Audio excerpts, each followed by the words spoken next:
Hello and welcome into this week's NASCAR Gander RV and Outdoors Truck Series Rewind show right here on Racing News Now. As always, I'm your host, Garth Allen. Thank you once again for joining me today. If this is your first time catching a Racing News Now video, consider going down below to hit that subscribe button and ring the bell for notifications so you don't miss a thing going forward from R&N.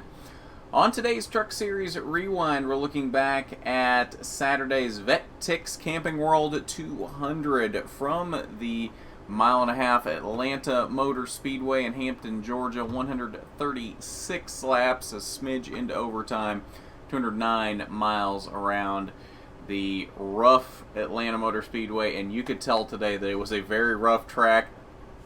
It's been a while. I don't know the last time we went to Atlanta in the middle of the summer, if it has been any time recently. But you could tell between the rough surface and the slick track, with it being air temp in the mid-80s today, trucks were slipping around everywhere. It became a fantastic race. Yes, it got a little spread out there in Stage 3 as we had a long green flag run close to the end of the race. But overall, honestly, we saw some pretty good racing today. I was pretty impressed by this. Really, for the most part, we've had some really good races in every series since NASCAR has come back from its little mid-season break here.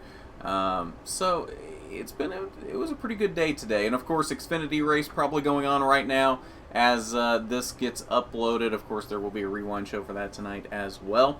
But let's go ahead and take a look at what happened today. Only 6 caution flags for a total of 28 laps. First one came very early as Brian Dowza spun on the backstretch, and then Brian Dowza, about 10 laps later, spun again in turn 2. This was at lap number 12, 11, 12, somewhere in there. And this set up the competition caution, which was supposed to be at lap 15. This was so close to that competition caution, they just went ahead and made it the competition caution. Interesting strategies here, though. I wondered if the competition caution wasn't too early here. It was about the midpoint in Stage 1, but at the same time, Stage 1 was only 30 laps. And I wondered how many trucks would actually come down and pit under this caution. We had very few, only a handful of trucks pitted under this caution. It's only 15 laps. It may be Atlanta, and Atlanta does eat tires really bad, but it was only 15 laps. So most trucks elected to stay out and save that set of tires for later in the race. This would become important later in the day. No more cautions through the end of Stage 1. That concluded at lap number 30 with Kyle Busch taking the Stage 1 victory. Not surprisingly, Kyle Busch was very fast in this race. One caution flag in Stage number 2. That was for Austin Wayne Self when he spun in turn 4. Stage 2 concluded at lap number 60, Kyle Busch taking that stage as well. Then we had a very long green flag run after the second stage break. And it looked like we were going to go green for the entire third stage until, with about 2 to 3 laps to go, Chase Elliott spun in turn number 2. He had used his tires up really badly there early in that run and just didn't have enough left in those tires to get to the end of the race. So he was the second of the 2 big-name Cup drivers to have incidents in this race. Kyle Busch, although he didn't bring out a caution, did get into the wall at one point trying to pass the lap truck of Jordan Anderson. That set him back far in the field, as this, I believe, gave him a bit of a tire issue as well and had to pit for that. So both Kyle Busch and Chase Elliott end up losing laps late in this race and were not factors late in this race. 14 lead changes among 7 drivers. Kyle Busch, even though he did have his issues there late in the race, did lead the most laps. 37 seems like a bit of a low number for Kyle Busch laps led total in a truck race, but still did lead the most laps. Very close behind, though, was Austin Hill with 36 laps led. Christian Eckes led a good number of laps early in the race as well at 18. And then, of course, Chase Elliott spent a good amount of time out front as well at 16 laps led. And then you can see the rest of your lap leaders there on the graphic. So with that being said, Kyle Busch won both stages and led the most laps. But, again, had his issues late, so he was not a factor at the end of this race. Chase Elliott also spun to bring out that final caution, which set up an overtime finish who would come home victorious from Atlanta? Remember, Austin Hill was only 1 lap shy of leading more laps than Kyle Busch. Would it be Austin Hill? He did dominate throughout the final stage, but no, it would not. On the final restart, Grant Enfinger got him, and Grant Enfinger came home with his second win of the 2020 Truck Series season. In fact, we're 4 races into the Truck Series season now, and Grant Enfinger is the only Truck Series regular to have won a race so far. Remember, Kyle Busch won in Vegas, and then Chase Elliott won at Charlotte. So Grant Enfinger right now kind of head and shoulders the best Truck Series regular so far this season. The only one to have captured a victory so far this season. Austin Hill came up so close with that second place finish. Your heart breaks for Austin Hill. Such a good run for him. Unfortunately, was not able to close the deal in this one. Christian Eckes with his strongest run by far of the season, able to finish it off this time. He's had a lot of issues with having good runs this season, and then for whatever reason not being able to finish it off.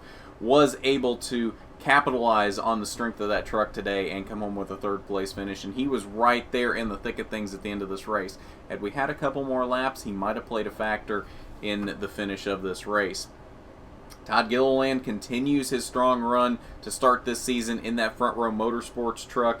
4th place for Todd Gilliland. And Zane Smith, another strong run for him, rounds out the top 5. Rest of your top 10, Ross Chastain led laps today. Had to settle for 6th at the end of this race. A strong run for Derek Kraus. He ended up 3rd in that second stage and had a very fast truck all day. I don't know that it was a race-winning truck, but definitely a strong run for Derek Kraus, and kind of continuing the strong start to the season that 19 truck has had.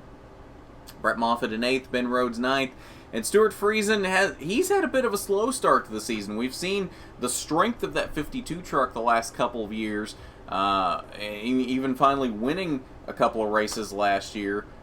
Not been off to the greatest start this year after switching to Toyota and getting the equipment from Kyle Busch Motorsports. Not the quickest start to the season for that 52 truck. Was able to salvage a top 10 finish today, though. 11th through 20th, Tanner Gray there in the DGR Crosley truck in 11th.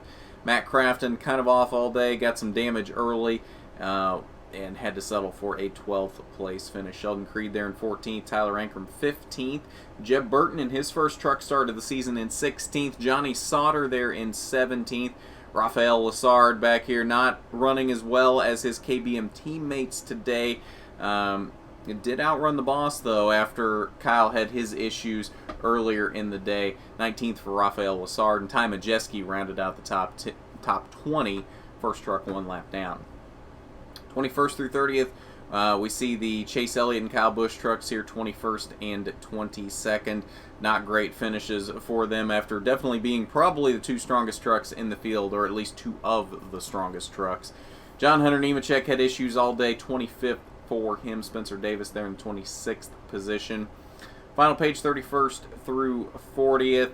Jesse Little down here in the 36th position. Jordan Anderson in 38th. And then you see Brian Dowza there in 40th, only completing 4 laps in this race. So that is your results from the VetTix Camping World 200. Grant Enfinger picking up his 2nd win of the season. Before we wrap up here today, we'll take a quick look at the playoff grid so far. I know we're 4 races into the season, so it doesn't mean a lot at this point. But with the Truck Series playoff field expanding to 10 drivers this season, it does look a little different than what you might expect here. Grant Enfinger, of course, like we mentioned, the only driver with a win this season. The only driver of the Truck Series regulars to have a win this season, actually has 2. So he is the only driver locked in at this point. Everyone else at this moment is just in on points. Austin Hill has built himself a very good points cushion so far.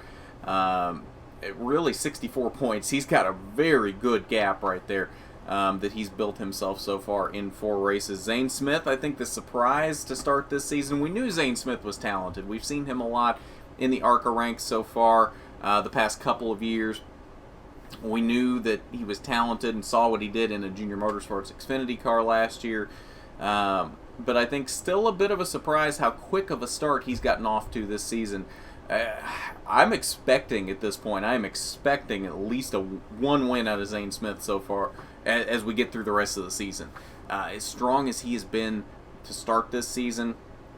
I think it would be a disappointment if he doesn't win at least one race this season. I know that's probably putting up a lot of expectations on him as a rookie, but at the same time, we know how talented Zane Smith is, and I think it's not asking too much to see at least one win out of Zane Smith this season with the strong start he has had to the year, including outrunning all of his teammates. You see Brett Moffitt there behind him, 10 points behind him. So he's had a stronger start to the season even than Brett Moffitt. You got Sheldon Creed back there in 8th. Tyler Ankram's back in 11th. So he's had a stronger start than every one of his teammates. Fantastic start to the season for Zane Smith. You see Christian Eckes there in 7th, rebounding a little bit from the start he has had to the season. Expect to see him climb the ladder even more there. Derek Kraus there in 9th. Like we said, good start to the season for him. He definitely, I think, is a playoff-worthy truck this season. Then Todd Gilliland missed the playoffs the last 2 years with a Kyle Busch Motorsports truck. Currently in a playoff position there in 10th with a Front Row Motorsports truck. So that'll be interesting to see if he is able to make the playoffs this year. Again, though, we have 2 extra playoff spots this year than we have had the last 2 seasons. So we'll see if maybe that plays a factor in getting him into the playoffs or not. And then Tyler Ankrum, Matt Crafton sitting just outside the playoff picture right now. Off the graphic, guys that are close to the playoff picture right now: Stuart Friesen in 13th, Tanner Gray 14th, Rafael Lessard currently sitting in 15th. Not the greatest start to the season for Rafael. Look to see him turn it around here in the coming races. That Canadian definitely has a lot of talent, and I'm expecting some things out of him in that 4 truck. Haven't seen it yet so far this season, but I'm expecting to see some big things out of him this season. But that's your playoff grid following the VetTix Camping World 200 from Atlanta Motor Speedway, and I think that's going to do it for this Truck Series Rewind show. Again, Xfinity Rewind coming up later tonight for their race, which is probably going on right now as this gets uploaded. So look for a rewind show of that later tonight. And then a Cup Series Rewind tomorrow for their race, the Folds of Honor Quick Trip 500, also from Atlanta. So keep an eye out for all of that coming up in the next probably 24 hours or so. And then, of course, stream as usual tomorrow on Sunday, 1 p.m. Eastern. We're doing some WreckFest this week, so just some lighthearted fun here in WreckFest for a couple of hours to get you ready for Atlanta later in the day. So, if you haven't done it already, go down below, hit that subscribe button, ring the bell for notifications so you don't miss a thing going forward from RNN. While you're down there, do me a favor, hit that big thumbs up button if you like the video. It is much appreciated when you do. But at that, this has been the NASCAR Gander RV and Outdoors Truck Series Rewind Show. I'm Garth Allen for Racing News Now.